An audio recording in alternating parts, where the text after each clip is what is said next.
Deepak, where is this case at right now, a year later?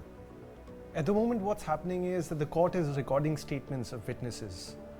See, the legal procedure in India takes its time. There are many reasons for that. But if you want to look at the timeline, what happened last year was that the case only came to light, I believe, on November the 12th, when Aftab Poonawala actually...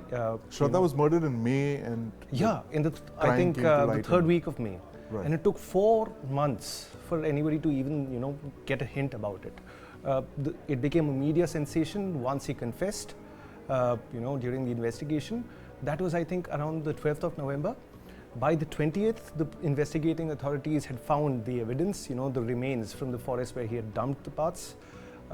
It took until mid-January for the DNA reports to come out, after which, on January the 24th, the Delhi police actually filed charges. And the matter was listed for some time during February of this year.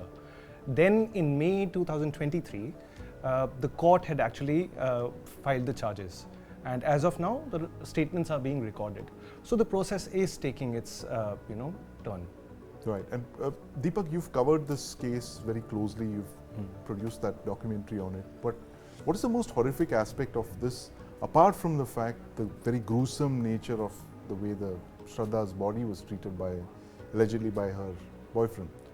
See, one of the things that really struck everyone was the 4-month period, and that speaks to the alienation that exists in large metropolitans. You've got blocks and blocks of apartments where we don't really know who lives next to us. So, people are strangers amongst their neighbors. What ended up happening was that for 4 months, nobody had any clue what was happening. Not the neighbors, not her family, who she was apparently not on speaking terms with. We actually looked into that aspect in our documentary as well. So that was something that was, something to think about. The alienation, in fact, let's look at your documentary, The Butcher of Mehrauli.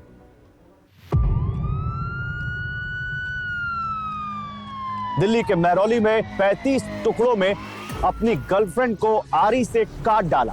Polythene में लाश के टुकड़े होते थे। Police की team तलाशी अभियान चला रही है। I was quite shocked. It was just unthinkable. I think it was just monstrous. It was beastly and abominable.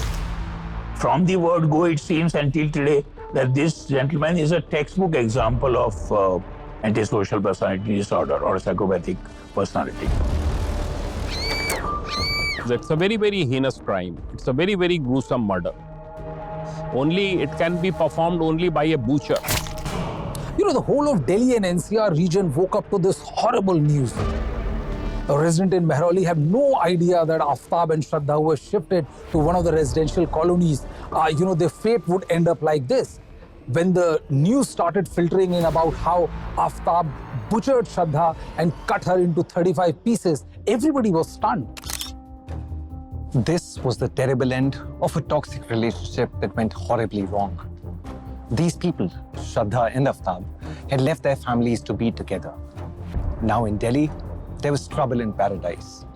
Shraddha wanted marriage, while Aftab was reluctant. Matters came to a head with a massive showdown. Gripped with rage, Aftab strangulated Shraddha. Aftab was an avid fan of the television crime drama Dexter. The protagonist of the show, Morgan Dexter, a serial killer, would now provide him with inspiration. Aftab cut Shraddha's body into 35 parts and put them in a freezer. Like Dexter, he wrapped them tightly in polythene bags. Carrying them in a backpack, he would venture out at 2 a.m. in the night in Chhatarpur Pahadi. And then, in the jungles of Mehrauli, he would throw the body parts. Boy next door or cold-blooded psychopath? We do a deep dive to analyze the mind and motivations of Aftab Poonawala.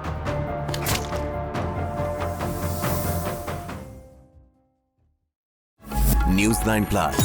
Download now.